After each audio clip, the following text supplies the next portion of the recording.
Okay, good afternoon, everybody. Thanks for coming. We're about to kick off the fourth quarter Brand IP seminar here in D.C. Thank you to everyone who is now on the webinar as well. We've got a number of people, perhaps more on the webinar, who've signed in than are even here physically today. So thanks for all for coming, whether you're here physically or listening in. We've got a great panel set up for you today. And without further ado, I'm going to introduce our panelists here. We'll go from left to right here. Starting on the left, we've got Venable partner Andrew Price. Andrew is from our trademark practice. He's an expert in trademark prosecution and in many aspects of brand and the brand law that we're going to be talking about today. Next to Andrew, we've got David McIntyre from Gemmy Industries. Gemmy will talk about that a little bit more in the presentation. I'll let Dave sort of introduce and talk about his company, but Dave has held many different roles and is the Director of Product Compliance at Gemmy and handles much of the work that has to do with brand protection at that company, as well as many other roles. To his right, we've got William Mansfield. William Mansfield is the Director of Intellectual Property at ABRO Industries, and when we get into the presentation, he'll talk more about what his company does and his role there. To his right, at the end of our table, we've got our own Roger Colaizzi from Venable. Roger is the chair of our IP litigation practice, has a robust practice that involves IP litigation and false advertising litigation as well, and has a lot of experience when it comes to IP litigation, particular for brands and fighting for trademarks and other IP. Thanks for joining us. Today's session, you'll be able to get CLE credit. We've got a little bit of that information up here. Today's session is worth 2 hours. Later on during the session, I will mention a code, and I'll probably repeat it a couple different times, and that's for the benefit of the people who are on the webinar. People who are here physically, make sure if you have not done so that you go back outside at the end of the event, not now, and sign up if you haven't signed up on the CLE sheets. Please also remember to give us your feedback at the end of this session. There will be speaker and panelist evaluation sheets that you can fill out and give us a grade for and give us feedback about the session. Tell us whether you loved it or hated it. Today's agenda, I'm going to cover a few different things. Currently, with my introduction, I'm Justin Pierce, also here from Venable, and we will go through really a detailed discussion of our two panelists who are sitting here in the middle with David and William, and they'll talk a lot about what their companies are currently facing in terms of brand protection challenges in their businesses and in their industry today. They're going to talk about some of the things that they've done during their time period to deal with those, some of the lessons learned, and perhaps even give recommendations for others out there who are listening in or attending here who also have similar roles at their companies. After that section, we'll move to our Venable co-panelists, Roger and Andrew here. Each will have a set of questions that they're going to have for our panelists to kind of have an interactive discussion that relates to the area of practice that each Roger and Andrew represent. Finally, we'll open it up to the audience for open questions.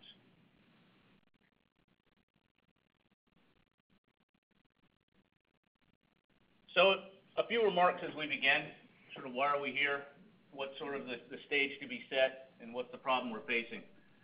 The Brand Protection Group here at Venable, in almost all of our offices, we typically have various clients that have various problems around the world that are global in nature that deal with issues like counterfeiting. Also things like product diversion or good old-fashioned trademark infringement or content piracy as well. Counterfeiting, though, is big business worldwide. It's something that's far more complex than sort of the vans you see where people sell things out of the back of them, or if you walk in any major city where you see people at various swap meets or on the street selling CDs and things like that. It's something that just about every major business that sells anything tangible has to deal with, and that's whether they admit that to you or not. Current estimates are very wide in this area. There's a lot of different authorities out there that will give you some pretty big numbers. A lot of the numbers have been criticized for being somewhat inflated. But if you take a look at some of the more reputable quotes out there, global counterfeit sales range anywhere from $200 to $600 billion. And, you know, that's no small number. In terms of the percentage of world trade, that could be, in some studies, up to 7% of the amount of trade in the world. I personally think it's actually bigger than that, but, you know, based on some pretty conservative studies, I think those are statistics you can go by.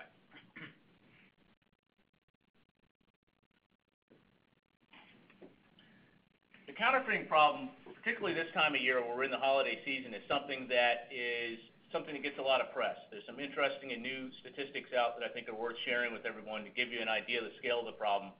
If you think about just the U.S. only and how much the Customs and Border Protection Department actually scans of incoming products and containers that come into the U.S., at max, and this is when we're doing our absolute best and people are working, pushing themselves to the brim, we only can get about 4% of incoming containers scanned. So what's happening with the other 90%, 6%? Think about this. In fiscal year 2013, Customs conducted 24,000 seizures of various goods that had violated IP rights. They classify these things in different ways. And so for ones that were seized for IP reasons, you had a total retail value of about $1.7 billion. If you think about it again, that's only out of that limited number of seizures. We already know, just based on the stat of 4% being scanned, that 96% are not. So you could just extrapolate in your head about the size and scope of different types of products of all kinds that come in and actually do hit the U.S. market. And that's just the U.S.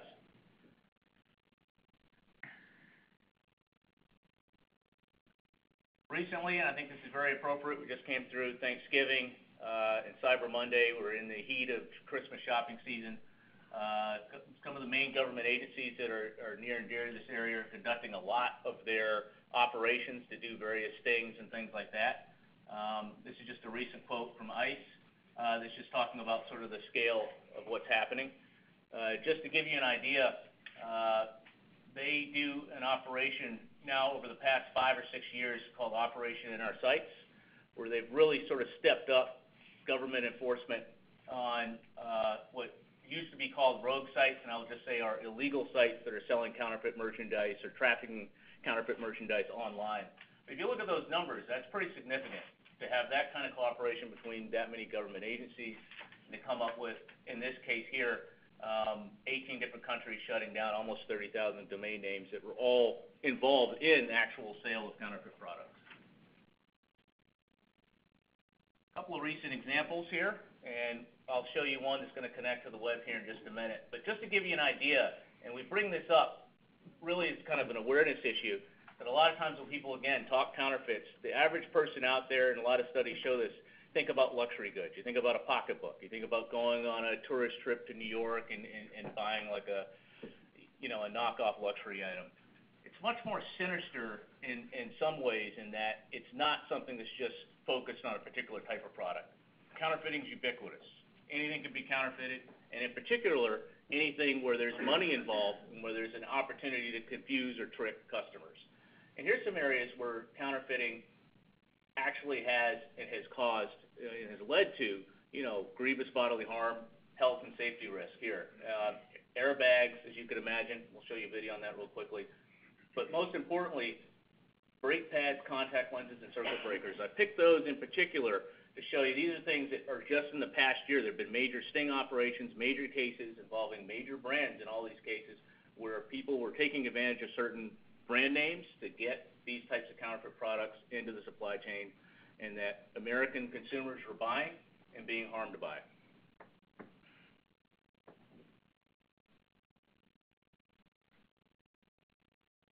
Take a moment to show you this video from the National Highway Transportation and Safety Administration about counterfeit airbags. There's no sound to this, but I want to show you this because this was this first segment, this first video that you see in front of you is basically a counterfeit airbag. One of the big dangers of this one is that it actually underinflates. You can see that it barely is, it's kind of like someone just popping a small balloon. It's not going to give you any padding or any cushion when there's impact.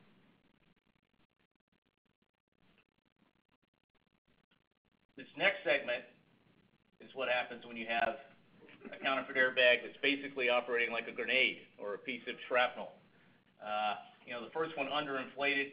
This one, it wouldn't be an overestimate to say this one overinflated or exploded and just about kills the crash dummy. So I think these speak volumes as to the danger of counterfeits out there and how In this particular case where some of this investigation came from, I can even speak to personally, because the perpetrator, at least one of the people who was actually selling a lot of the counterfeit airbags, was caught in a sting that led to a couple of car shops in Charlotte and other places in North Carolina, where you had various enterprising individuals who were taking their contacts they had in China and ordering these things and just repackaging them and selling them to repair shops. The repair shops then turn around, and when they fix your car or do a replacement, they're putting in a counterfeit because it's cheaper for them, but they can sell it to you at a higher price and get a bigger margin for themselves.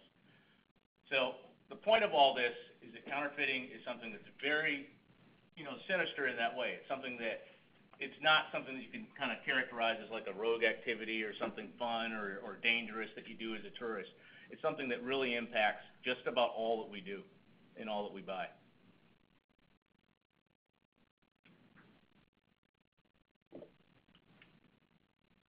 A couple more examples with contact lenses. Beyond the contact lenses with pharmaceuticals, and then with the smoke alarms. To move things along, the smoke alarm story here, there's a story behind this picture that's kind of interesting and somewhat sad. That smoke alarm there was a smoke alarm, about one of 18,000 that was handed out by the Atlanta Fire Department not too long ago. They did a competition in the city of Atlanta to try to incentivize small businesses to source things and provide different city agencies with items. The person that won the bid, they actually had the person spotted on like local TV, and they did a little show on the person about how they were sort of an up-and-coming entrepreneur. About 2 to 3 days later, they started getting findings that these smoke alarms were not working, and it turns out that the person who won the lowest bid had sourced them through some Chinese online sources, and these things were all counterfeit. So it's kind of an embarrassment and a danger as well that you had the Atlanta Fire Department going around putting in, as part of this awareness and fire prevention program, counterfeit smoke detectors and smoke alarms in residents' homes. One of my favorite examples here, since we're in Christmas season, the children's scooter. If you look there at the bottom about the effects, or at least how they're trying to advertise this particular scooter, you can see at the bottom there it says vibration and sparking. So I don't know about you, I'm a dad, got 2 little kids, but I know if I came home with this and it provided some sort of vibration and sparking, and it's a counterfeit, you wouldn't want to be sort of the husband in that situation. So without further ado, I'm going to turn this over, and we will start with David McIntyre of Gemmy Industries to talk about the challenges in brand protection that you face. Well, thank you, Justin and Andrew and everybody at Venable for inviting me here today. Dave McIntyre, Gemmy Industries. My experience, I've now been in the consumer products business one way or another, either wholesaler, retailer, manufacturer, or own my own business for a few years, now going on 27 years. And throughout that time, worn a lot of hats. And I think that my specific job at Gemmy, which Justin alluded to as being, wearing a few different hats, does allow me to be involved with management of our IP. I'm the regulatory manager, make sure that all our products are safe. I do all the customs tariff classifications for our company. So I get to see a lot of different things going on, and I've also spent a lot of time in China, and I know how business works over there. I think too much time in China. Fortunately, I don't go over there much anymore, but it's an interesting place, and business, the fact that anything ever gets shipped out of that place and makes it to this country in one piece is an amazing feat. It's a lot of people working hard, long hours, but they do get the job done. As far as Gemmy is concerned, Gemmy's been business of novelty gifts, seasonal products since 1984. The company started off when two friends from University of Dallas decided to get into the novelty pen business. And from that, it grew into novelty toys. In the mid-90s, they had Christmas trees that started singing, which you might remember, and from that synchromotion technology, in 2000, Billy Bass, who is sitting in front of me, was born. I imagine some of you are familiar with Billy Bass. This actually is the 2014 version of Billy Bass. We've had to wait 14 years to relaunch Billy Bass because we sold so many the first time, nobody wanted it for 14 years. But now at this point, they're ready to buy again, and we're excited about that. But at some point, we transitioned from novelty gifts into some other areas which began to take off in the 90s, and that included seasonal gifts and seasonal decorations, the largest category of which at this point is our air-blown brand. And I'm sure many of you have seen the inflatable Santa Clauses out on people's front yards. You probably have your own opinions as to whether or not those are wonderful holiday decorations or simply tacky.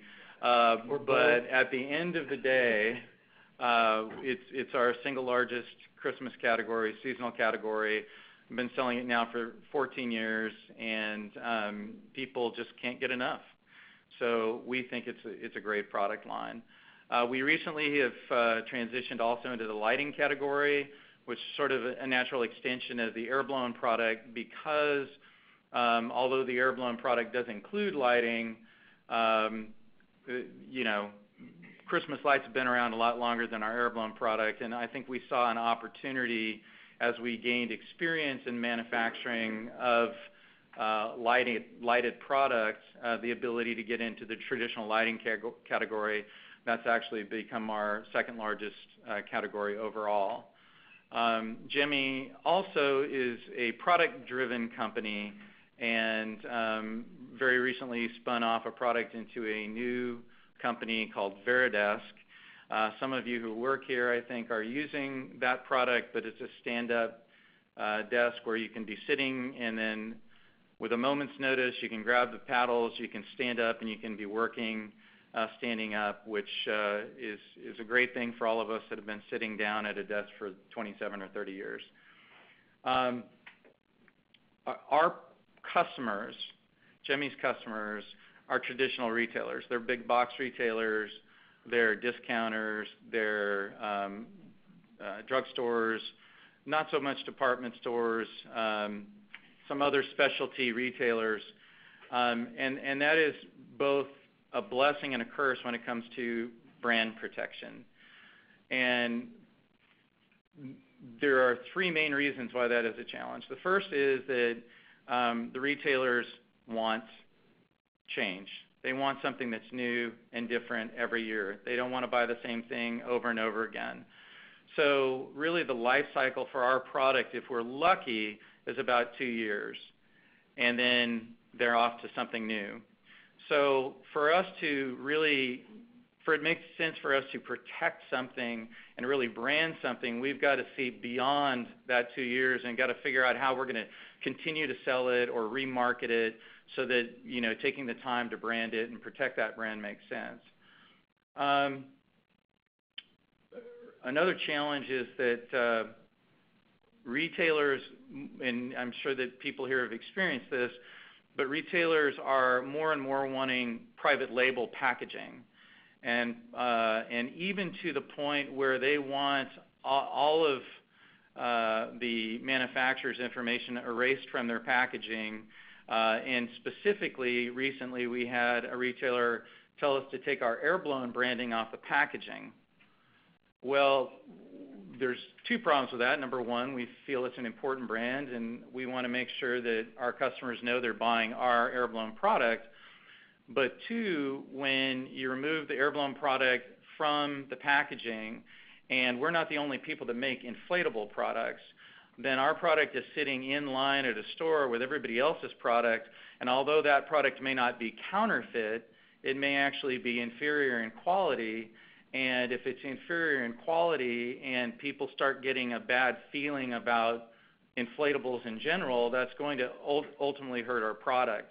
So we try to push our brand onto the box at all costs, and the only time that we would remove it would be if somebody threatens to cancel an order. But unfortunately, as retailers are pushing for more private labeling, we are encountering more and more situations where they're asking us to remove branding. Or we've been working very closely with Becky, trying to get a lot of trademarks on a lot of new Christmas products and a lot of new Halloween products. And we've had a lot of challenges to, is that really a trademark? Is it, we don't believe that. We think you should take it off the box. They want the boxes as generic and plain as possible. I mean, that's our experience. It may not be everybody's experience, but that's not been our experience. So those are some challenges that we face when we're trying to figure out what we should brand and what we shouldn't brand. Another challenge that we do face is that a challenge I face is I can barely see, so I'm going to have to put on my glasses to look at my nose. But product is very easily copied in China. And when we're talking about protecting our brand and making sure that things aren't counterfeited or counterfeit goods aren't coming into the country, it's so easy for Chinese manufacturers to just knock you off, make a few changes, and they've got essentially the same product. If they're working with a different business model, they can probably sell it cheaper. And so although we're not worried so much at Gemmy about counterfeit products, we're worried about people knocking us off within 6 months, and that usually is the timing of getting knocked off. You'll show your product to a retailer, and then you'll go to Canton Fair 6 months later, and you'll see your product at Canton Fair. So trying to stay ahead of that and be innovative is a challenge, and knowing what to brand and how to protect it. Knowing who the infringer is also difficult for us because, as I mentioned before, with private label packaging, you don't know who it is that's making the product that may be copying you or maybe using a trademark name of yours. And unfortunately, a lot of times the only people's name on the box is the retailer that you're also selling to. And so the challenge is, and the delicate balance is, you have to deal with the retailer and try to get them to remove things, as Marty has helped with in the past at Walmart, having to explain to them that, I'm afraid that you're calling something an air blown, and it's not really an air blown. Would you please remove it from your website? And they usually will do it, but if it's already on a package, you've got a problem. And so trying to, there's no way to know in advance what's going to be on everybody else's packaging the following year, but at least finding those problems and then having the discussion with the retailers that year that the problem happens so that the following year, hopefully, they're at least more aware of it and looking for issues like that and maybe calling them to your attention or checking with you. Lessons that we've learned over the past, I would say, number one, the biggest lesson is that if you've got a product that's decent in our business, it's going to get copied. And you should just expect that if you're going to try to be protecting it, you're going to need to be prepared to and have the stomach for fighting that fight because it will get copied. I think the next thing that we've learned over time has been to make the investment in good counsel. Gemmy has famously had some, at least one major lawsuit that we brought against another company who was actually copying our air-blown product back when we first started making it. We hired counsel that was local and that I don't believe were necessarily experts in the field, nor necessarily had the years of expertise that they needed to have to be really fighting this particular fight. And as it turned out, things went south very quickly. And fortunately, I rode home with Bill Costin on a airport shuttle one day from a CPSC conference, and it was from that meeting with Bill that we got hooked up with Venable, and shortly thereafter changed counsel and ultimately resolved issues and moved forward. And as we were just talking about, even though it was a painful experience and even though it didn't work out the way that we'd originally wanted it to work out, we still essentially own the market in inflatable products, and the people who we had brought suit against and had this probably 7-year litigation, they, I believe, have disappeared. So, if you have the right people in place from the beginning, that's a really important part of the puzzle. The other thing is to have clear goals and objectives. I think our goals and objectives were sue everybody that was making anything similar and collect as much money as we could from either royalties or penalties or whatever.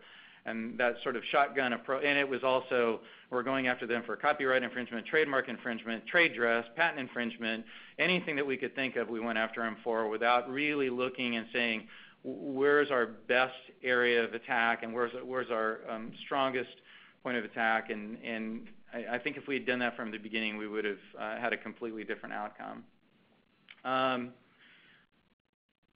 What worked for us, or what seems to work for us, take immediate action when you find problems.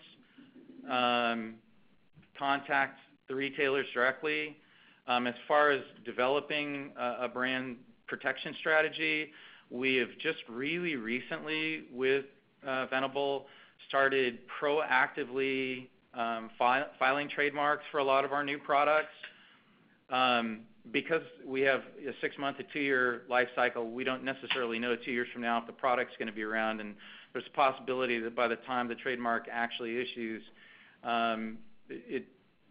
we may not even be making the product anymore. But I think that what we've learned is it's far better to go ahead and file it up front and even before we've launched the product and get that process started, and that minimal investment will probably pay big dividends down the road if you start early. I think that I think that when we're dealing with whether it's people that are infringing or the retailers, as I mentioned before, having a good dialogue with them and being non-combative is a great strategy. We've had a number of people approach us before and tell us that we were copying them, infringing their trademarks, infringing their trade dress. And sometimes people are in your face and demanding, and that always puts us into one posture. And I think that what we've learned from our friends here at Venable is that you don't need to be that way, and we've pretty much been able to resolve everything since the early to mid-2000s pretty amicably with everybody that we've dealt with, just by having the right approach and a non-combative approach.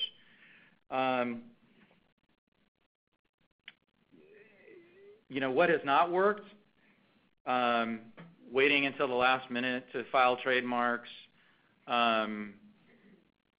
Being surprised when people are knocking off products that you're selling like crazy. Know your product line very well. Know your customers very well. Your customers, the manufacturers, the retailers, the people that you work with, and maybe help them understand when they've got a good product, or help them figure out what a good product is, or when they should be filing IP on things. Don't wait, and certainly suggest to them that they don't wait. I know that I've been getting that good advice from you folks recently, and hopefully it'll pay off. I know it is. I know it's going to. as I said before, find people with specific expertise, and offer up your services if you are experts in an area. I think that what happened before was that we were sold a bill of goods by the people that were representing us, that they had the specific expertise when they actually didn't. We didn't do our homework, and then shame on us. I mean, we should have known better. So I would say that, for manufacturers and importers, know who it is that you're doing business with and know what your problem is, and then clearly explain the problem to your counsel so that they can either help you or recommend somebody else. I would say that as far as current brand protection challenges that we're having with this new spin-off company, we've got a hot product, very hot. Many of you are using it here today. And we just found out yesterday it's been knocked off. So fortunately, we've got a lot of IP in place. We've got the right people with a specific expertise. And I think we feel very comfortable that this is going to end a lot differently than the last time that we were knocked off with a hot-selling product. Strategies and tactics, as I mentioned before, being proactive, I think, is the key thing. And even today, when I thought that we were really proactive in everything we were doing, the filing of design patents, which we've kicked around for months now, and talked about how it's maybe a good low-cost way to really get some good protection on your designs. I mean, I think that one of the things I'm learning as we go along in this process is that you never can have enough protection. You can never be buttoned up enough on a really good selling product. And so I think that listening to counsel is incredibly important, and proactively filing rather than reactively filing. And then any recommendations that I could give, which I've already given, which final thing I'll say one more time, if your product is good, it's going to be knocked off, as we just found out yesterday. So, I've got lots of great stories because I'm involved in a lot of different things with this company. And so if anybody has any specific questions at the end, I would love to tell you all the things that Gemmy has done right and all the things that Gemmy has done wrong. But thank you for having me here today.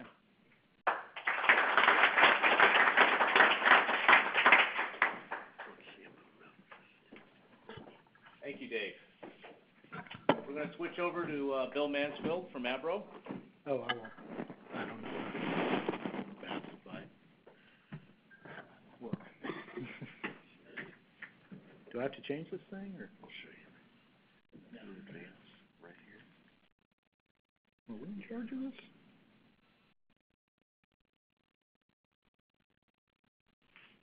So you're just going to. Okay. And that'll advance on its own. Is that? I don't really make notes or plans or have any agenda in mind, so I'm just going to ramble, and then whatever that does, it does, and this can just stay there. Yeah, that's perfect. I still have a flip phone, so not a big fan of technology. Was that my introduction? Did I miss it? You're ready to go? I'm sorry, I was fascinated by this. Oh, thank you. Good. Go ahead and start. Okay, hi. First, some quick housekeeping. If she has followed the directions correctly, my mother is listening in. Is there video or it's just audio? Just audio. It's just audio, Mom. Everybody say hi, Mom. Hi, Mom. Hold on. I know for a fact she just said hi back to the computer. Cannot hear you.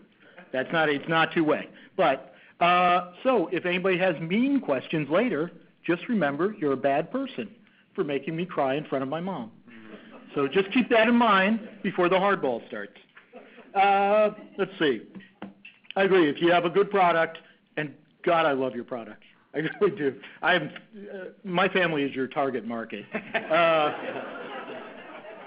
Just trailers are involved. We're really your core people.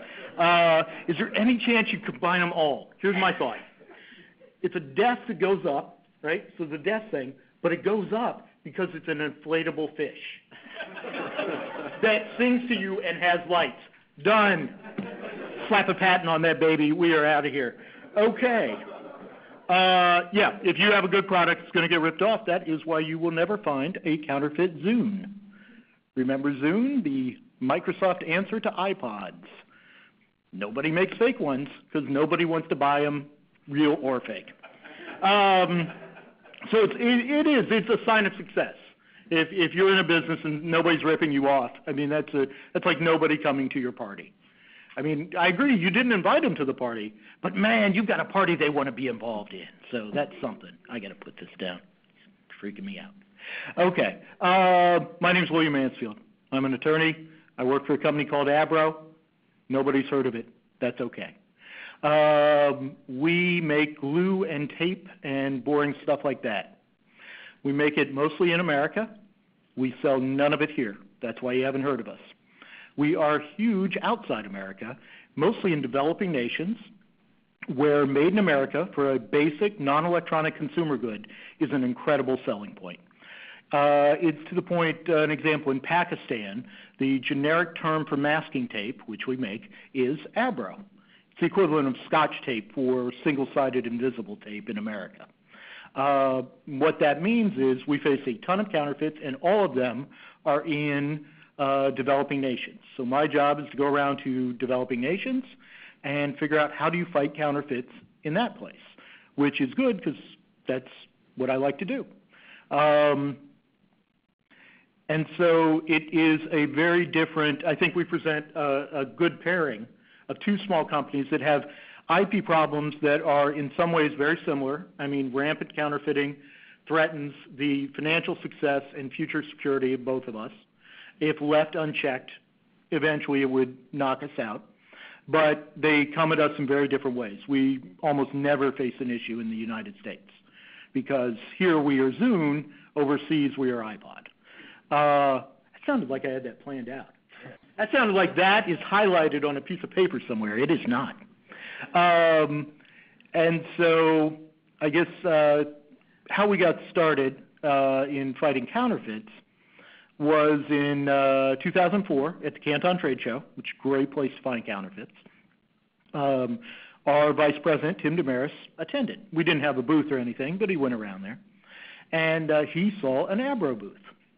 He found intriguing, and he went up there, and they had several ABRO products for sale.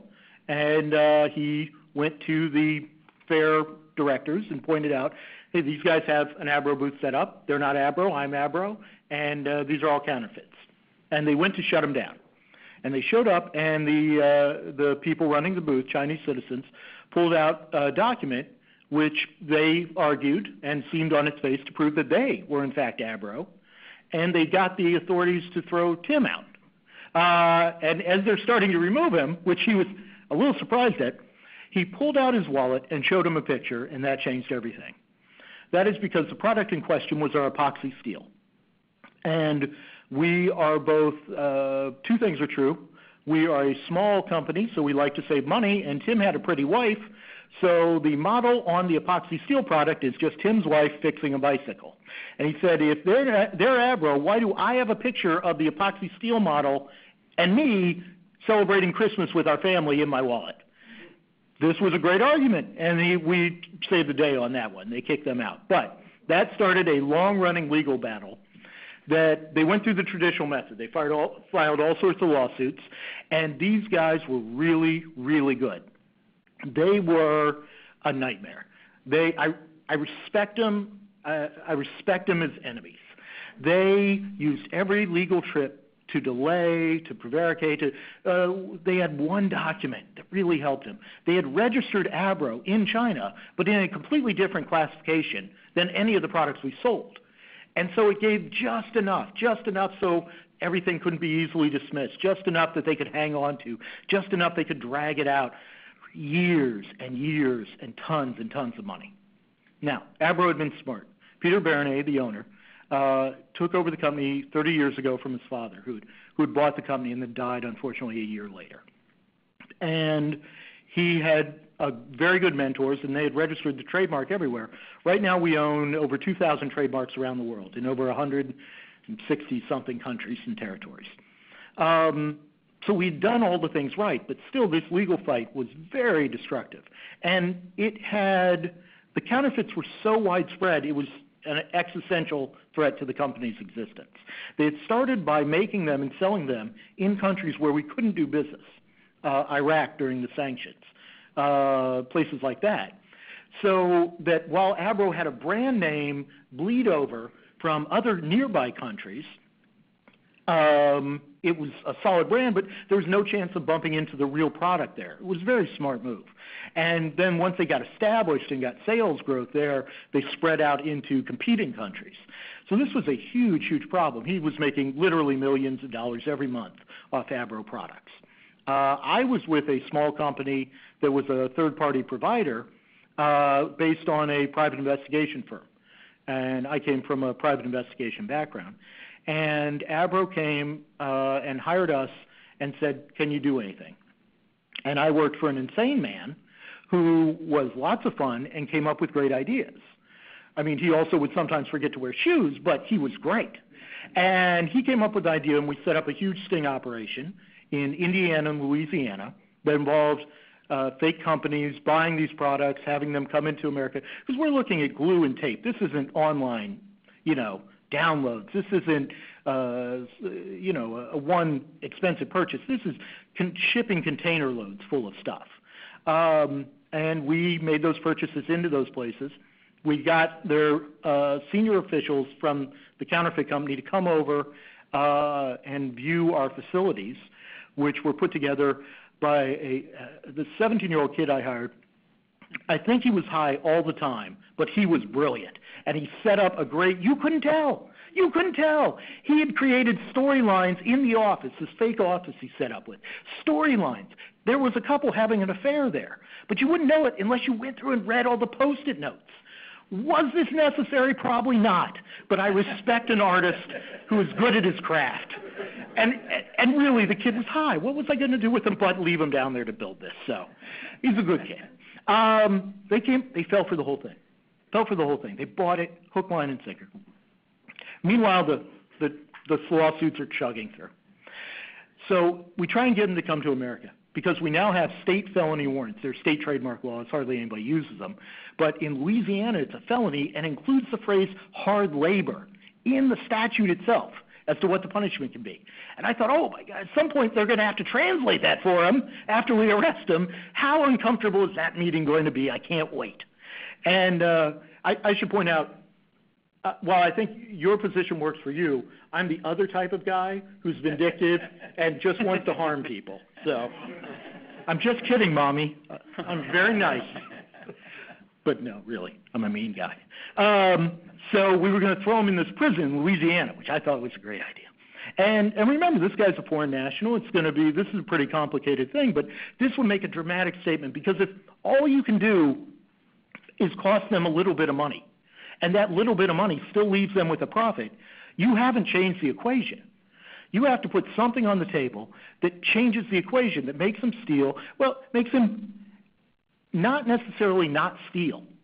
I'm not hired to make him a good person, right? I'm just hired to make him not steal from my boss. That's all I care about, which, may be harsh, but it is. And so I want to make it too expensive to steal from us. He owns a glue factory. What's he going to do? I don't know. Maybe steal from our competitors. Not my business. He's not going to steal from us. And what I wanted to put on the table was jail, in a foreign jail. I thought that would be something that nobody's going to account for in a cost of doing business sort of model. So he wouldn't come to America. Not because he suspected anything. He was worried he would get sued. He would be liable to the suits in some way. I couldn't, I wasn't his lawyer. But he did contact through his lawyers and our lawyers and offered the owner of the company, he said, I want to meet with him. They had never met before. I want to meet with him. I want a truce. I want to sit down and call a truce. And I want you to hire me to make all your products. Because I do a great job of making your products. I just, they're lesser quality, but we can increase that. And I'll make your products and we'll both make a lot of money. Now, the owner of the company, Peter Baronet, in no situation could I picture him being willing to agree to any of that. He wanted this guy in jail. He doesn't care about the money. For him, it really was the principle of the thing. This is his family's business. But he's smart. He'd love to see him in America, so he said, sure, come on over and we'll talk. The opponent's not an idiot. He said, no, I can't come to America, but let's meet somewhere in the middle. Let's go to London. So that gave me 2 weeks to put together an international extradition based on 2 state felony warrants that nobody had read or paid attention to since they were written and passed. And even then, probably not. It was great. When his plane landed at Heathrow, instead of taxiing to the left, it taxied to the right. Scotland Yard came on the plane and hauled him off in handcuffs. He had bought the cover story so thoroughly, he contacted us for help, the fake us, in arranging stuff, in where he should stay in London, in his visa. We were the foreigners he knew best. We gave him lots of great advice. He did not use that hotel because he was in jail for a month. He then got bail. They took his passport, but somehow he got out of the country and he fled. It wasn't the jail I wanted, but it was a month in a foreign jail, so I was happy. He went back to China, and the company has changed character entirely, and his sister now runs it and sends me Christmas cards. So, I get that. But that started this process. At that point, the owner of the company came to me and said, oh, by the way, during all this, the boss of my company, who was supposed to be running everything and had gotten horribly ill and was in the hospital in London, and I'm not a huge fan of the English medical system right now because of that. It was very fun, very complicated. They asked me to come work for them. I came over, and I've been running ABRO's in-house anti-counterfeiting efforts around the world for 6.5 years now. We don't do a lot of suing because the places we're fighting in, lawsuits and judgments are often not the appropriate way. Well, they're not. It's not that they're not uncommon. Here's what happens. You find out you own a company, you work at a company, you find out there is a counterfeit, some problem in a scary place far away that you don't want to go to. You call a giant law firm, they call some other law firm, they call some local lawyer guy, they all produce paperwork. That paperwork proves that everybody's doing something, and that's enough for a lot of people. They want to show that something's happening. Now, stopping counterfeits is not going to be one of the things that happens there. But, everybody's got a job, and it's not terrible. If you want to stop counterfeits in a lot of these places, you have to go there physically. You have to be present. You have to meet people. It's a very hands-on structure. There's always a solution, but that solution changes from place to place, and it takes it's a very on-the-ground intensive process. Luckily, the owner of the company believes strongly in this and backs me up in the work I do, and I'm very thankful for that. Usually we're trying, because of that same calculation, we're trying for criminal sentences, we're trying for jail time. We've been successful in that in many places, but every country is different, and unfortunately things change. We had a great network and a great system set up in the Middle East prior to the Arab Spring. 2 of the people I work with there were killed, and everything fell apart. And I'm rebuilding it from scratch, and it's difficult at times. It's a very different system, very different structure. But it's also wonderful. I mean, it's much more personal. They come to my house. I go to their house. I have found one surefire method if you're having a problem in a country, which is, and she'll be happy to hear this, to bring your mother. I brought her to many countries where we've been having problems. I find that once somebody's met your mother, they will not jerk you around. They will feel bad in a way that cuts through everything. And very often when you show up with your mother, first, it's a great statement. It says, I respect you enough to want to bring my mother. I think this place is worthy of my mother, and I think my mother would enjoy it. Plus, I got a great mom. She's really nice. Everybody loves her. So if you got a terrible mom, I can't help you, but this is what I do. Second, often they bring their mother out. They say, your mother's here, we'll have a dinner, I'll bring my mother. Now, once your mother and his mother have met, you are set. No problem cannot be fixed by calling your mother at that point. Yeah, you're a 43-year-old man who has to call his mother to fix business problems, but they're fixed. I argue it's a win. She gets free vacations out of it. What are you going to do? I have no conclusion to that. Am I done? I think I'm done. I want to know why we didn't allow your mother to communicate back to us. It would go. I'm just back from West Africa, literally yesterday. The questions you have to answer when you tell your family during an Ebola outbreak that you're going to West Africa are exhausting. And she likes the work and she likes the free trips. Good deal. Thank you.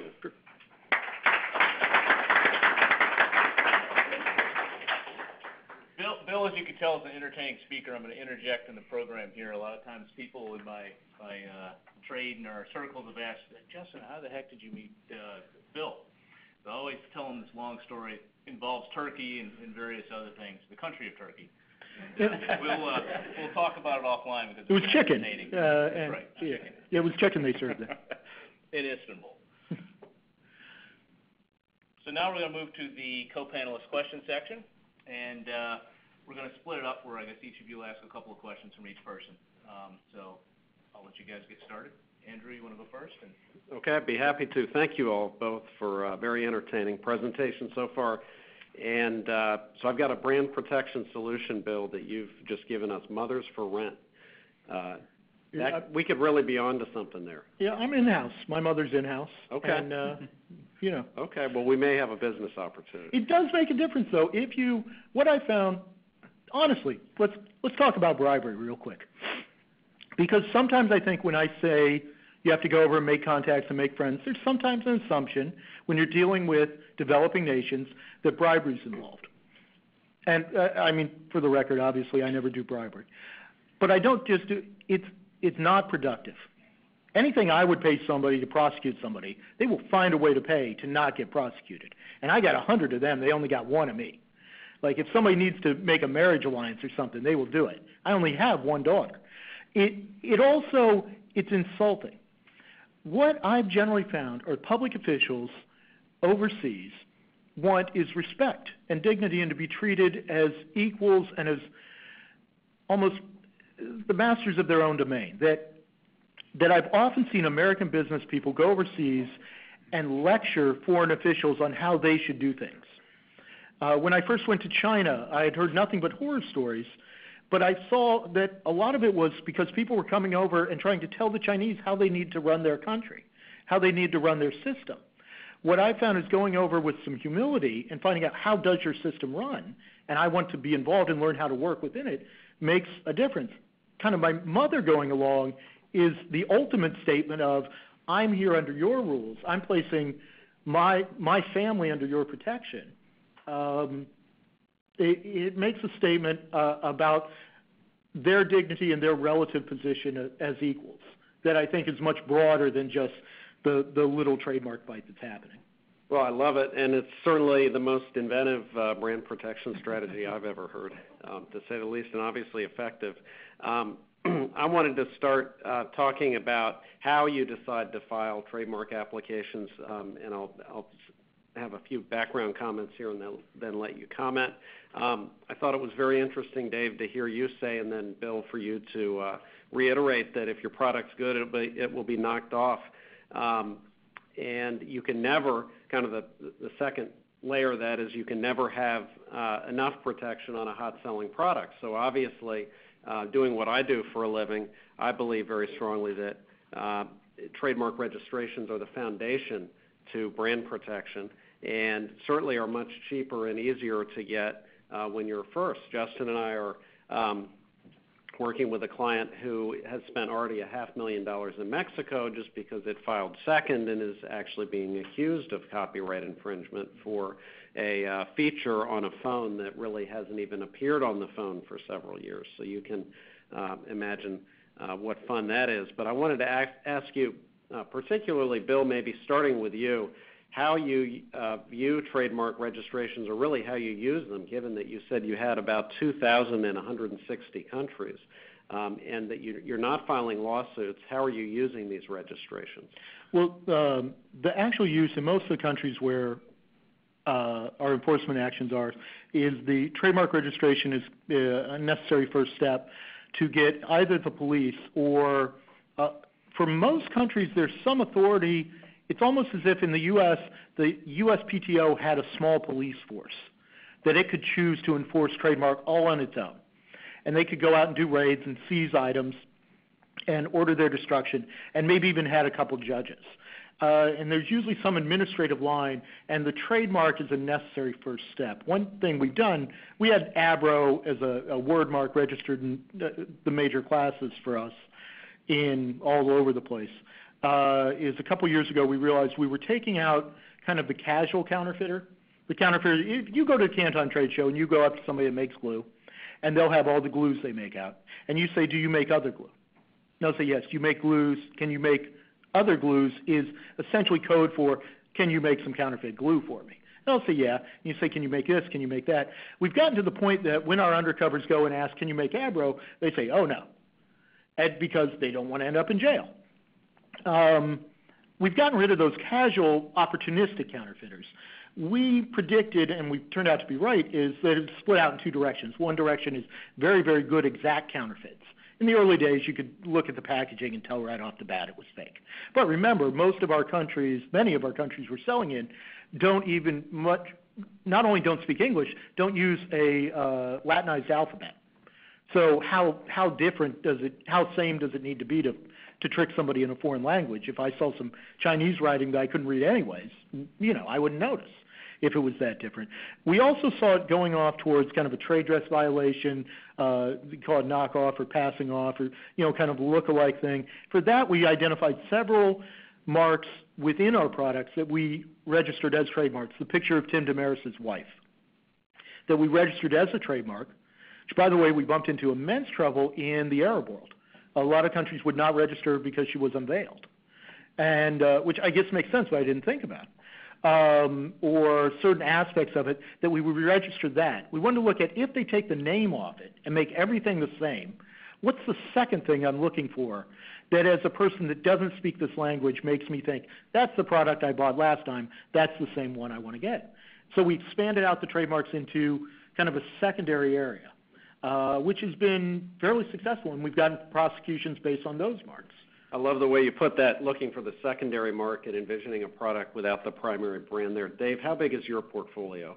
I think you said that in the past you weren't really that aggressive in filing. But no, we weren't. I'd say that in the last 10 years we've probably filed less than 60. I think right now we probably have about 30 active, maybe 22, 23 registered. But that's on maybe 50,000 products over the last 10 years. So I'd be lying if I said that we had a great strategy of how to leverage our trademarks because we have so few on so many products. But I think what we are doing is learning how valuable they can be on the right product or for the right product. And so how do you decide, given your relatively small portfolio, how have you decided where to file? And with this portfolio that small, I'm sure you're not filing in every class in China or doing things of that nature.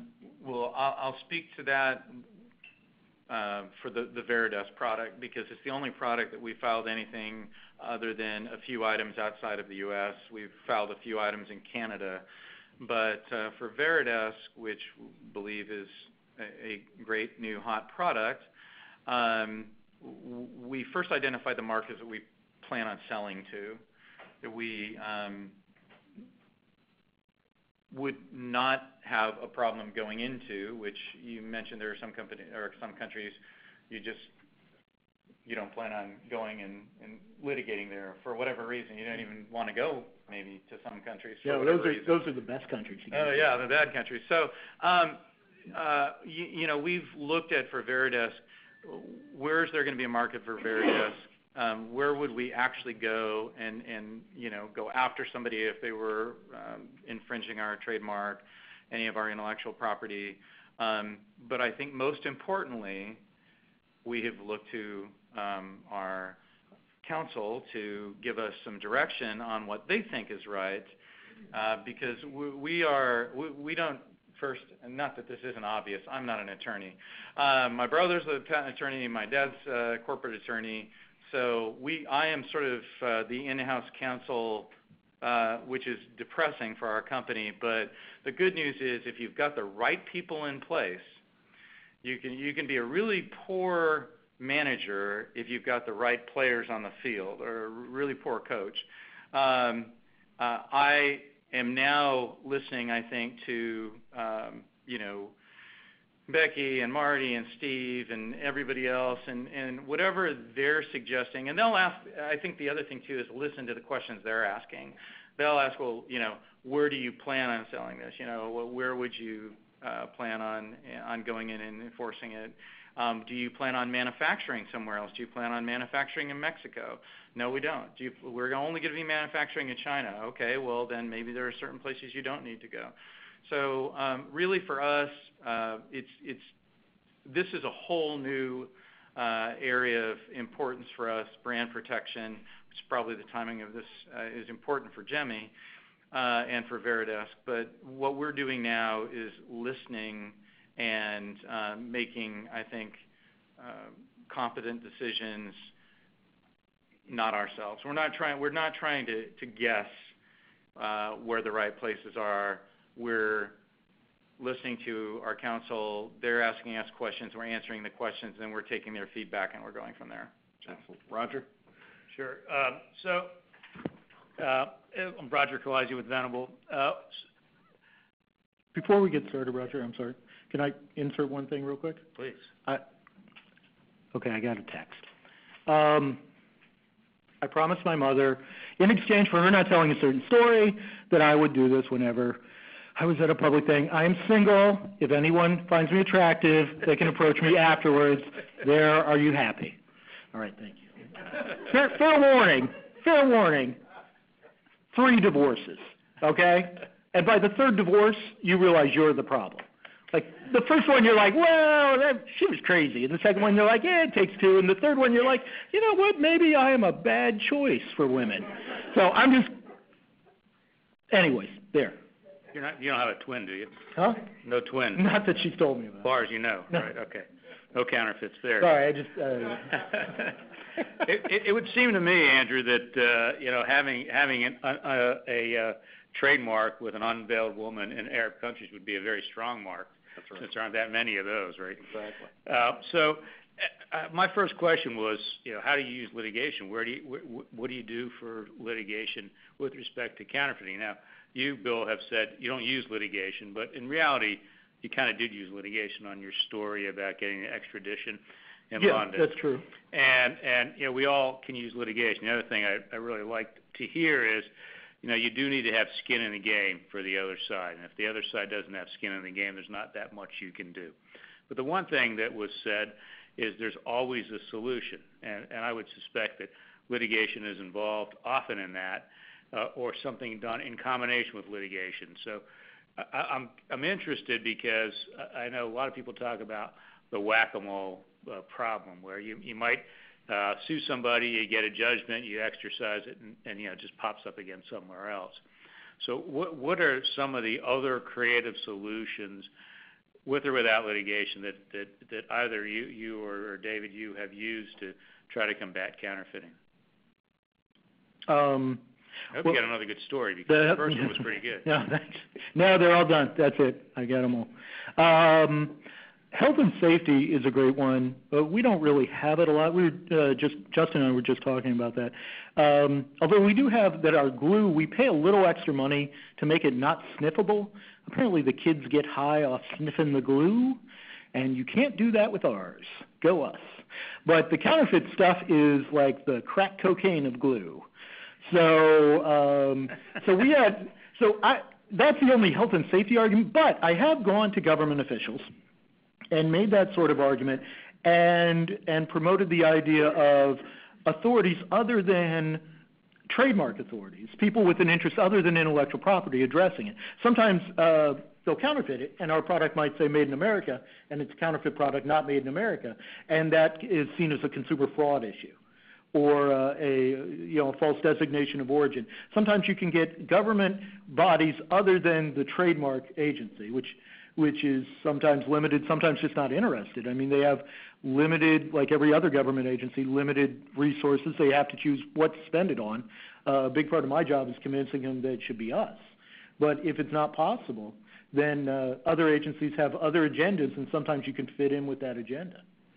So maybe that 17-year-old you hired was sniffing the counterfeit glue. No, I'm sure. He's a good boy. David, do you have anything to add to how you might use Creative solutions to brand protection other than litigation? Yeah. We've licensed our trademarks or intellectual property before. That's always, I think, a good win-win situation. We've actually licensed other people's IP before that we found we were infringing. So I think that's probably, as far as we're concerned, or as far as Gemmy's concerned, the one thing that kind of following the theme of trying to not be the aggressive pit bull and fight people all the time, if we can find a way to turn a negative into a positive, we're going to try to do that. So licensing IP or cross-licensing, because we'll, in fact, I think in the really bad situation that we had that you guys helped out with, we ended up cross-licensing intellectual property they had and we had as part of the overall settlement agreement, and that worked out well. So. Good.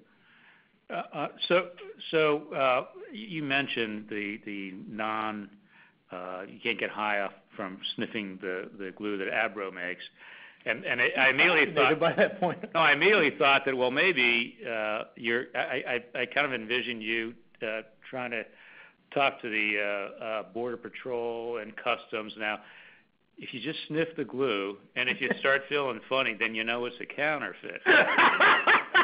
If that's the test, that's a great idea. You know, it may not help at the border because you'll have all these guys walking around having sniffed glue, but at least it'll help your product. But it does. It's a great segue to my question of what do each of you do, what your companies do to identify counterfeit products? I mean, are you using vendors? Are you have your own teams out there and so forth? We don't. Again, we're a small. I don't know how big your company is, but we're not a huge company. We don't have teams that are out there surfing the internet all the time. But we do. We go to trade shows. We do surf the internet. We get a lot of tips from our retail customers that we work with, especially if they're loyal to our brand, if they're loyal to Gemmy. They let us know quite often if they've seen something or been presented with something that is very similar to something that we're making or that they have just recently seen from us. 6 months after we launch a product, all we have to do is go to Canton Fair, and that's the one-stop shop for us, and we can pretty much find all of the copies in one place. What do you do once you find them, though? You know what? It kind of depends on what it is. If it's an item that we know we've already sold through and there's no way it's going to impact us, impact market share and anything that we plan to do in the future, we let them have their day. And I think that is why our company is a little bit different than a company that's been around for years and years and years and has consistent product that, you know, people rely on, and it's a brand name that, you know, it's the Scotch tape of Pakistan, right? Woo-hoo. Okay. So, Pakistan's a good you know, we are really trying to innovate annually, create new items, and then move on. And so it really is unusual for us to lose any sleep over somebody copying us directly or, you know, using a brand name that we know that it didn't sell through, so we're not going to be offering it the next year. So I think that, you know, we're very measured in our response, and that response is really based on, is it going to hurt us at all? What's the reward and risk for going after these people who probably are in another country, and you know, we may not even be able to use our great team here to go after them. Do we really want to do that? And most of the time we say no. But you know, when something is big enough and important enough and local enough, as we found yesterday, we'll have the teeth for it. And actually, in that particular situation, we didn't need to surf the net. That just popped up on the PR news wire. It was like, hey, here's a new hot, innovative product, and we clicked on it and looked at it and said, gee, that's our product. So sometimes it just comes to you. But Phil? I know. I was just in Nigeria working on a tip reward system that we have there to pay rewards to people that identify counterfeit products. All our distributors, all our employees are based in South Bend, Indiana. Our distributors are all usually one company per country that we've worked with for a long time, and they're very enmeshed in the community. Our products tend to be sold in mom and pop type, the equivalent of a mom and pop, kind of a hardware / grocery store in most of the countries. And so they tend to have a very good connection with their community, and when things come up, our distributors bring it to our attention. Some places like China, Nigeria, well, Nigeria is our number one customer, and China's got its own unique issues, or Dubai have unique problems, and so there we'll have systems to get tips. Oftentimes, people that have been busted will rat out everybody else, because they don't want their competitors having a competitive advantage. I think one of the things, I agree, you have a very different business problem you face with changing every year. That would drive me nuts. Like, you can't build up any long-term thing. Like, I've tried to build up a reputation that we will get you. I don't care if it's not cost-effective. I will drag you down. And then eventually that gets into people's blood, and they say, I just don't want that crazy man coming after me. But it'd be hard to build it up if we change our product every time. I think one thing that's key is looking at it from a business point of view. Like, I'm doing an MBA right now, just to try and be able to learn the language of business. And approaching it from a business perspective allows you to see where the opportunities and the problems really are. That I think you would want to. You know what? I lost track. I don't remember what I started on this path with a purpose, and now I got nothing. I was stalling for time there, and that's what I'm doing right now. It's not coming back. Nigeria? Nope. I believe I've answered your question, sir. All right, Bill, thank you.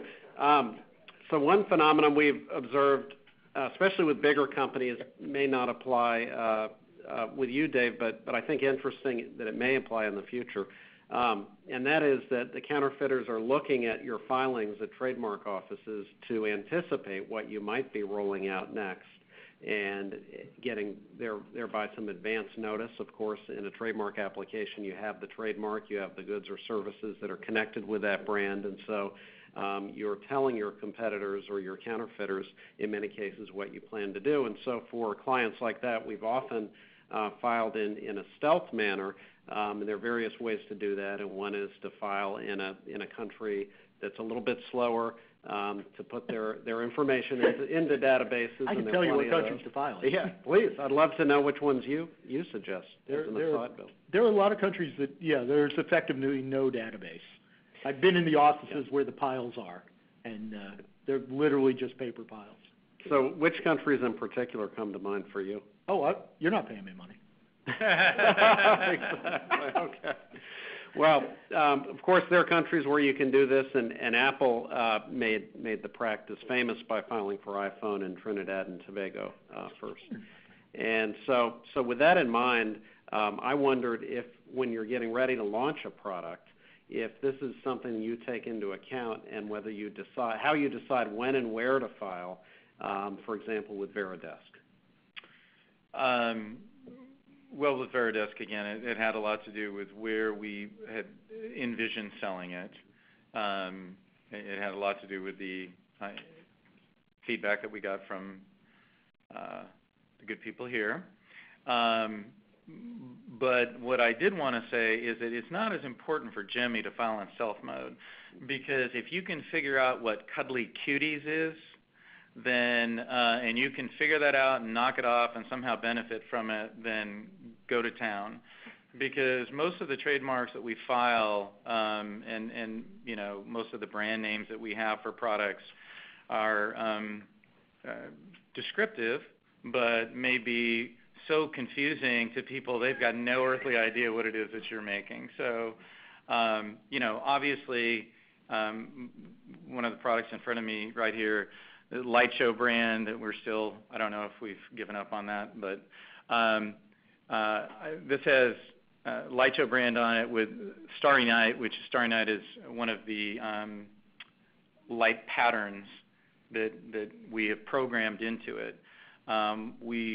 It's a product that we've been selling year after year, and we want Lowe's and Home Depot and customers to come back for the Starry Night product. And obviously, when you're mixing light strings, you want to make sure that you're getting the right program and the right light string. You don't want to mix Starry Night with Shooting Star. That would be a disaster. So we'll find you know, names that fit the product. And we're not, again, as concerned about being in stealth mode, because Starry Night could mean a number of different things. Obviously, if they look at the class that we're, you know, in, they may figure it out. And, you know, there may be other Starry Night type programs out there, but we'll use our retail relationships and hopefully the quality of the product to keep people away. But how we determine when to file a trademark, really it's the old Gemmy and the new Gemmy. The old Gemmy would pretty much wait until we actually got a product on the shelves, and we'd put a TM next to it if we thought it might be a brand name. We'd wait for a while, and then if somebody ordered it for the next year, we might go ahead and register it. Now what we've been doing is we'll get a brand, or we'll come up with ideas that we think are brands. We actually have a meeting where we talk about it and decide, do we think this is going to be a hot product or not? And if we do, then we'll contact Becky or somebody over here, and we'll get it taken care of. And or if the president of the company says register this trademark, then I just flip that email to Becky, and Becky registers the trademark. So sometimes we have no control over it. But Was that a painful moment when he described the trademarks as descriptive? Okay. Just checking. I don't know, nobody buys our glue based on its wildly clever names or any, so we just, I mean, it's really ABRO again and again and again. So there's no chance of that coming out. I would love to be the first trademark in a country, like a new country. I would really like that. That's the closest I could come up with an answer for you. If a new country starts up, I would love to be trademark number one. Excellent. But that's all I got. Roger? Okay, so how much do either of your companies use the new generic top-level domain names as kind of an anticipation of where what avenues counterfeiters might use to try to get into your client base, or to use it to sell counterfeit product? You know, obviously you have the new generic top-level domain names. You also have other different versions of your brand in domain names. How much do you police that? if you could repeat the question. My other challenge is that I'm hard of hearing. Okay. And if my boss is listening to this, I know what I'm getting for Christmas, because he's been fighting for me to get hearing aids. So, yeah, so using some of the new generic top-level domain names like, you know, dot shopping and so forth, are you registering your brands or your trademarks or the company names with those top-level domain names? And how much anticipation are you doing with respect to variations of your trademarks in domain names to try to stop counterfeiting? Specifically for Veridesk, quite a bit. We have more domain names for Veridesk than we have for Gemmy altogether, and that has a lot to do with the fact that we've got IP in a lot of different countries. So we've got I don't know, probably 200 or 300 domain names registered for Veridesk and variants of Veridesk. And so it is important, and I think that we've realized the importance of that, and so it's part of our strategy now. So. Okay. You know that movie Freaky Friday? Lindsay Lohan was in it, like long ago, and we're the two twins, and they got separated, and they haven't seen each other, and then they show up, and they're completely different. We're like Freaky Friday. Like, we're both small businesses, but we have nothing in common. ABRO.com. We own it, I'm pretty sure. Beyond that, could not care less about the Internet. Nobody's out there buying glue one stick at a time on the Internet. If they are, it's not something we worry about. The new domain names and stuff, we just have no. It's just not. It's a very much a buy the container load, ship load sort of thing. And I don't understand the Internet, and I don't want to. I'm very Luddite-ish on that one. How are you tracking? How are you finding the counterfeiters? Are you using a vendor to say, all right, in these countries, or I'm seeing this stuff on the Internet, people selling it, or is your product just not sold on the Internet? Well, I guess the truth is we do use the Internet sometimes for leads, and in the same way we use Canton Trade Show. Like, we'll find people in the old days, I guess. We would find people selling it there, and then it wasn't, let's kick them out of the show. It was, okay, let's use this as a chance for an undercover to start to build a relationship, to find out where this is coming from. And the Internet, to the extent I use it, it's in that sense, that we use it as a source for leads. But really the type of products we have are so not Internet friendly in that sense. That it's not a major thing. I am trying some new stuff in China with Alibaba's IPO and how everything's breaking out there. It could be interesting to see, but that's just we're a very old structure sort of system. I see Justin standing up, and for the time for one more. For the open questions, because I know you're wanting to see if Mrs. Mansfield has submitted a question to her son. Right. Oh God, there's a way. She'll never figure that out. I'm safe. Andrew, you want to ask the last one? Yeah, one more. China, I think we all believe, is one of the most challenging countries in the world for intellectual property. Certainly that's true with respect to trademark protection and the registration process there. So what is your strategy? I'd like to hear from each of you about what particular strategy you use in China, if any, including some of the unique aspects of China registration practice, filing for Chinese character versions of marks, using anonymous oppositions and things of that nature, and also seeking well-known status. Well, we have Chinese character versions of the ABRO mark in two different spellings, a 2-character and a 3-character. I learned how to read and write a little bit of Chinese for a while there, although I can't remember it all now. And it's fascinating how the transliteration, the translation of stuff into Chinese is a fascinating art. We've kind of picked those two most likely to be used by counterfeiters or most identifiable to us, and we protect those the same as if they were an English language spelling there in China. And as for, China, you have to be there a lot. You have to make real relationships with key officials so that you can put forward your argument for why you're worth spending time and money on. And I'm taking my daughter and sister there next summer. So I am upping the ante on China. And I did actually put my daughter into Chinese language class starting at 5. She's terrible. Just can't speak a word. And now I've switched that over. I thought this would be great. She'll learn Chinese, and this will be nothing. And so now my niece is doing that. So I got hopes for her. Fingers crossed. Have a relative learn Chinese. Awesome. I'm seeing a theme in your approach. Dave, and I don't want to put too much pressure because you're just really starting the We are, but registration I process. do know that for Veridesk we have filed in Korea with a number of different, I think, phonetic spelling and maybe Korean characters. We just recently filed in Japan, and I think we're going to be doing something similar in Japan. Beyond that, I'm not the guy to ask. So. Okay, great. So without further ado, we're going to move on to the open question session, where people here in the audience can ask questions as well as our web portion. And before we move to that, let me give the CLE code for those on our webinar. The code is December brand, all one word, December brand.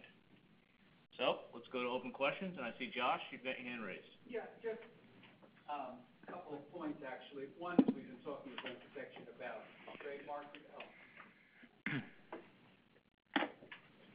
about the trademark protection aspect, but copyright is another very important aspect of brand protection. I'm looking at the box. The packaging can all be protected by copyright.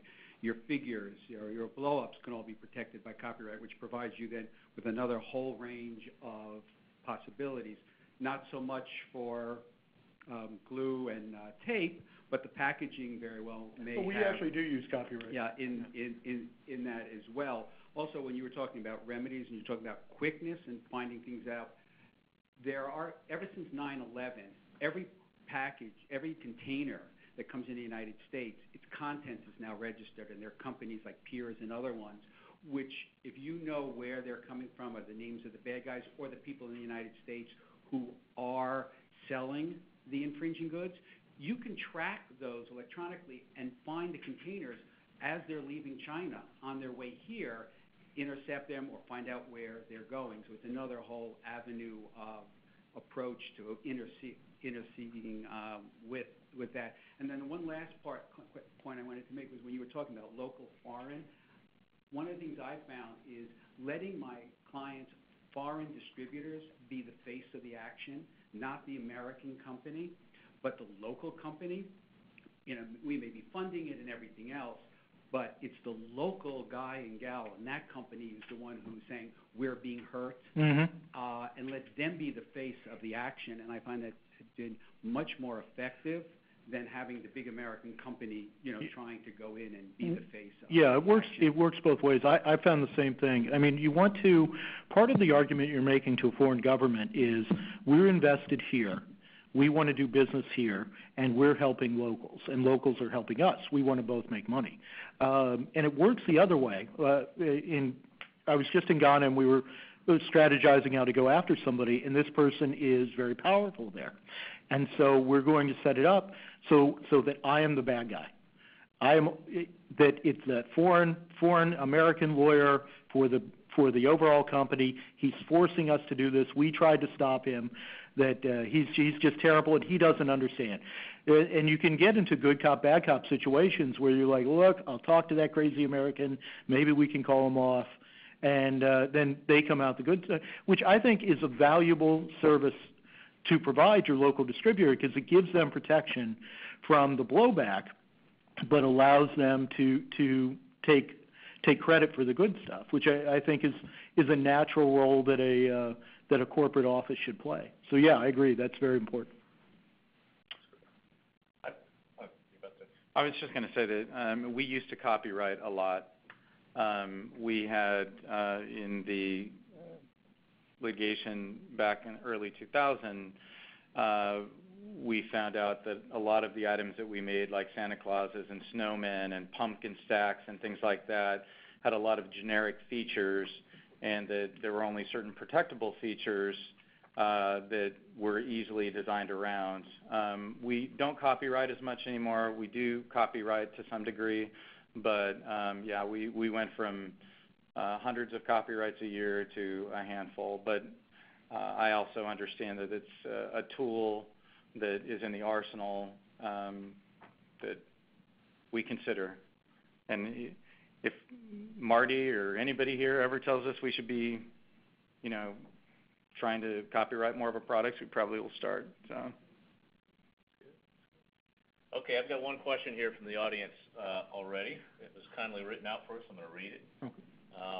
And it's something that all of us can participate in here. But Bill, earlier you said bribery is not effective.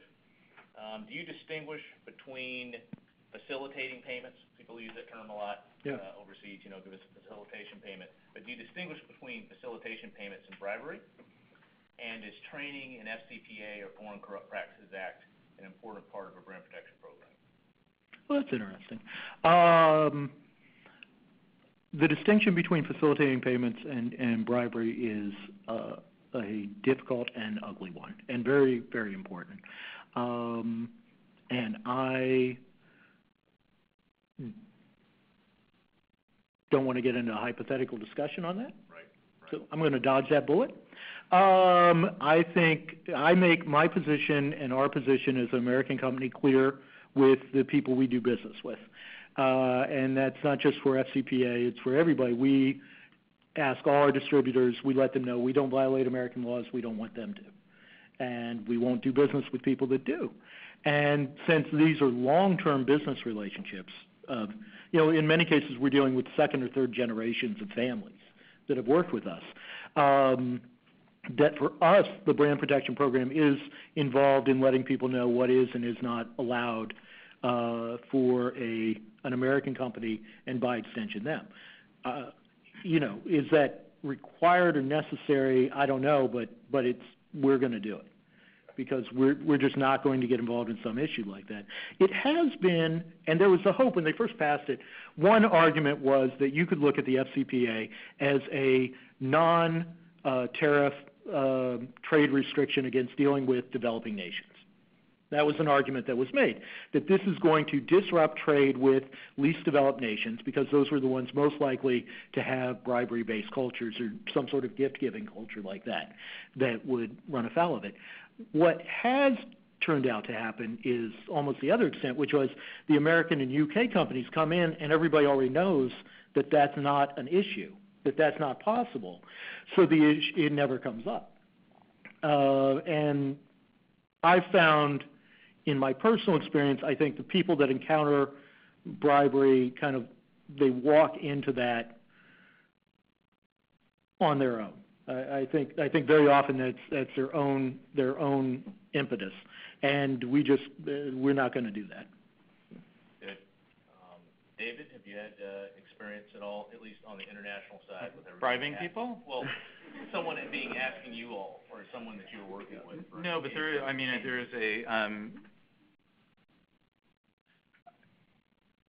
there's more eyes on what's going on overseas.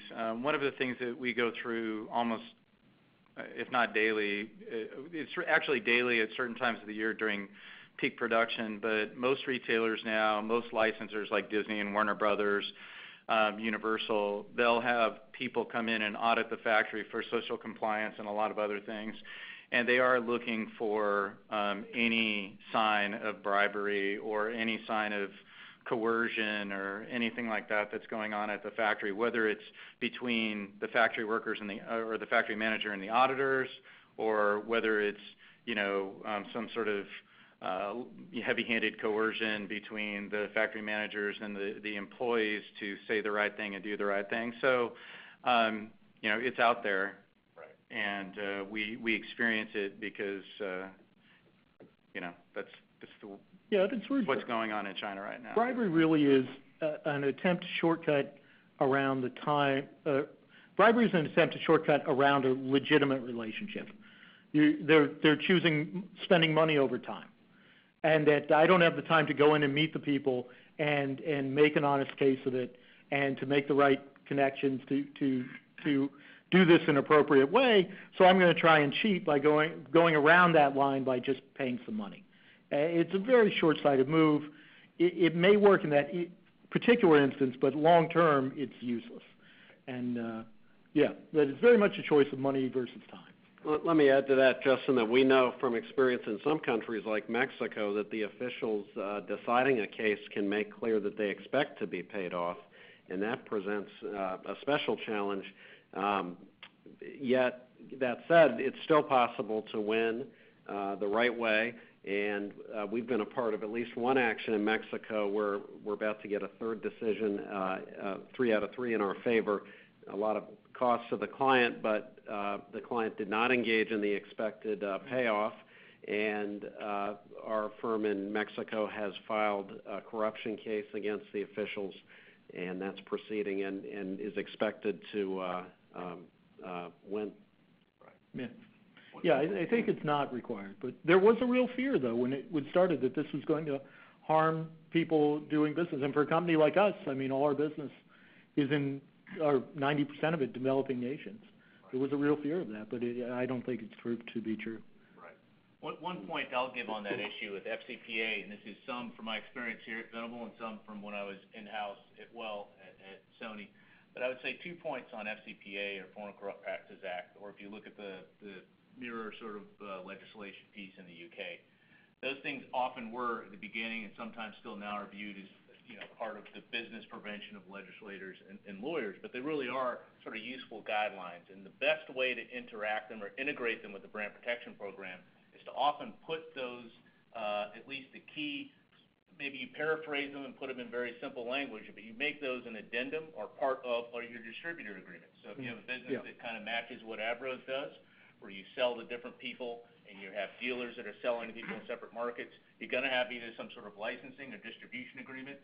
You make those people that you work with understand very clearly and very expressly all the guidelines, not just sort of the legal contract that you've got, but even sort of the code of conduct, which that code of conduct is the FCPA if you're an American company, or if you're a UK company, their Corruption Act as well. And that's one way you can just integrate it in, and it's very clear that that's sort of how you operate. So whether you're working with distributors who are selling your products, whether you're working with investigators who are out trying to find people selling your products and they're trying to get information in nefarious ways from local cops, make everybody sign some sort of FCPA type agreement between you and them.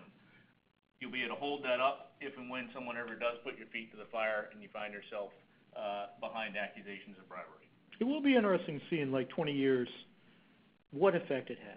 It may end up being seen as an incredibly important piece of the international development puzzle, but we don't know yet.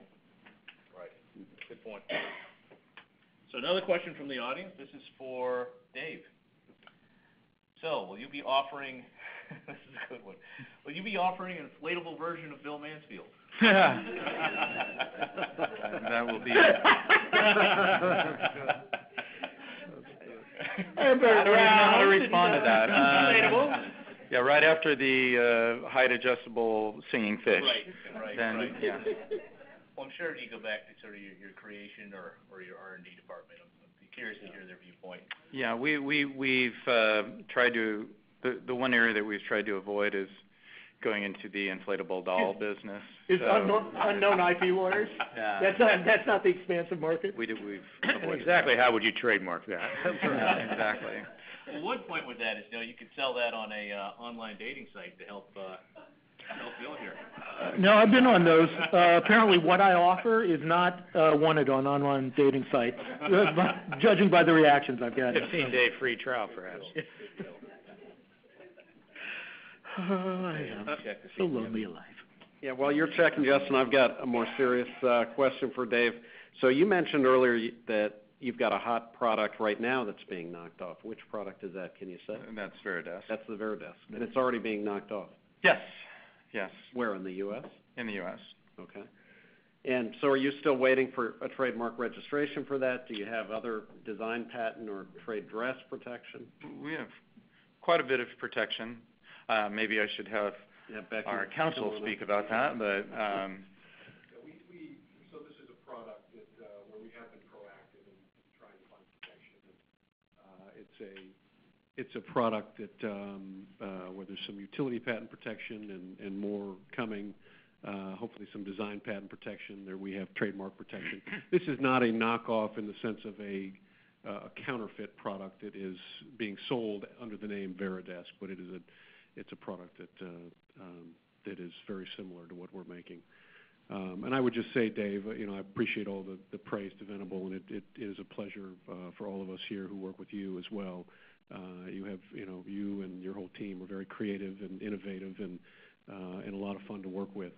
And I'll just say I have another, this is more of a comment on the approach to, using a hammer versus an olive branch in dealing with a counterfeit problem or an infringement problem. Yesterday we sent a cease and desist letter out to someone who was using the air-blown mark for products that were not Gemmy, authentic Gemmy products. And we sent a letter to this company saying we think that this is a problem, we think it's trademark infringement, and you need to stop. And you know, at the end of a cease and desist letter, often it'll say, if you don't, we're going to bring the hammer. You will see you in court. Well, we didn't do that. We said at the end of the letter that Gemmy makes wonderful product, and if you want to buy authentic Gemmy product, give us a call. Well, as we've been sitting here, Dave, we received a note from this company saying, I want to let you know we've received your letter. We've taken the Airblown name off of all the titles on our website, and we'd love to buy these products from Gemmy, so can you connect them with us? That would be wonderful. Thank you. Aw. And that's why we like Marty. Yeah. Marty said. Well, I think that's the Freaky Friday, my Freaky Friday theory on us, is sometimes you really are, some IP is, you know, legitimate misunderstandings, legitimate bumping into people, and legitimate accidentally violating people's rights. And businesses, there are businesses you can work with, and some of it are straight up criminals that are just stealing in this way instead of stealing in another way. You know, I think it's important to not mix the two, to not think that one is automatically the other, and to know what type of person you're dealing with on the other end. I like going after real criminals. You seem to be good at going after dealing with legitimate people. I think this is good. He is. It's good. All right, any more questions here in the audience? Okay, we've got everything. Okay, Keith? I have a practical question. I have what I hope is a practical question, and I had to step out. I apologize if it's already been addressed. But I'm looking and thinking about Billy Bass, and I remember when Billy Bass was around 14 years ago, and rapidly followed by, you know, Joe, every organism under the sun that sung when you walked by it. To what extent, and so any one of them probably isn't a threat to Billy Bass, but collectively it presents a problem. And I'm wondering, number one, if you looked at those other products, all of those, you know, they're more knockoff, they are knockoff, not really counterfeit, and what mechanisms you used to protect it, and what you're doing this time, 14 years later, with all of the experience you have and the new world order that exists today. So originally, when we launched the product, we did indeed have a number of competing products, a number of direct knockoff products. The two things that saved us really were that we had a Chinese patent filed, which ended up issuing in time to get the majority of the product stopped from coming into the country, stopped at the port in China. And more importantly, we sold so many fish before anybody else could react that by the time we were done selling them, the market was saturated and nobody wanted any more fish. There was a limit to singing fish? There, believe it or not, there's a limit to, when the Queen Mother has one and George Bush has one, then we're done. So, you know, we at the company that thought there wouldn't be, that thought this would be like year after year after year. Like, baby, this is the one. This is our gold mine. Well, because we'd had similar products in the past that were kind of like, not one-hit wonders, but we just maxed out production, sold as many as we could, and then nobody wanted them anymore. It became pretty clear pretty early on that this was going to be that type of product. We actually had to turn orders away, which is probably unheard of, unless you're, I guess, Apple. We had to turn orders away because there were people calling us, telling us they wanted to mortgage their house. They knew that they could sell these like at local swap meets, and how many would they need to buy in order for us to produce for them. But at that time, we knew we had so many that were already in production and going, that would be in this market. We said no to people. As far as it's funny because before I came here, I looked into what did we really have, what IP did we have for that product, because that's our single biggest and best-selling product ever. We had no copyright, we had no trademark, and the only patent that we had was the Chinese patent. But I mean, this product came to market within about over the course of 6 months, and was into the market and completely filled the market in about another 9 months to maybe a year. And then we followed up with so many variations on a theme of Billy Bass. We had catfish, and we had sharks, and we had lobsters, and then whatever singing animal we could find. The protection was in sort of our speed to market and our delivery of the product, and nobody else could sell anything because all the retail dollars were gone. They were used up buying our product. Yeah, back when I was with a outside third-party vendor, there were some fashion brands that we worked with that for some of their items, that was their brand protection plan, was we're going to get out there, we're going to create this fad, we're going to be on top of it. By the time this fad is dead, that's when the knockoffs will come in, and we don't care. And we'll just leave that secondary market is just, that's not what we do. And so, yeah, I've never thought about it with Billy fish. Bass 2014? Because I can imagine in the day of 3D printers and everything that people are going to get to, as soon as they see it, they're going to get to market much more quickly, knowing how much you made on it the first time. Yeah.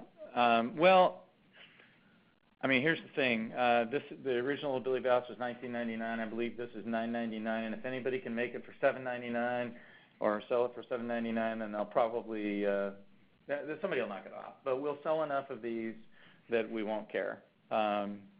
Anyway, Billy Bass is the icon. I mean, all these other guys are just, they're just cheap copies, cheap knockoffs. Dave, can you play it? Yeah, small fish.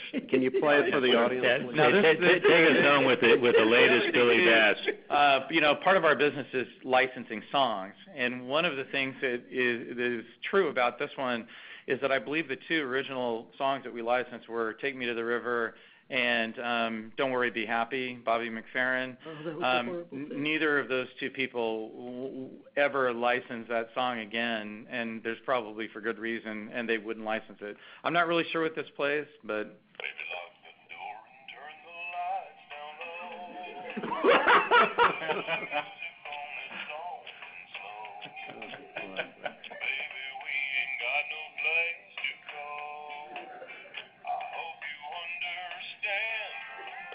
So anyway. It's a romantic. Well, on that note, we're going to start moving towards closing. I mean, you can't have a better panel when you've got all this sort of, high-level IP knowledge and then close it off with the singing fish. So, very good. But let me do two things here in closing. One, again, the CLE code for those on the webinar is December brand, all one word. And then number two, before we close up, just want to acknowledge we've got Marcy Ballard here from our New York office. She is our leader of the brand protection practice, and someone who is very steeped in all the activities we've talked about up here, and works with a lot of the clients who've had some of the same problems, issues, and challenges that we've discussed. So.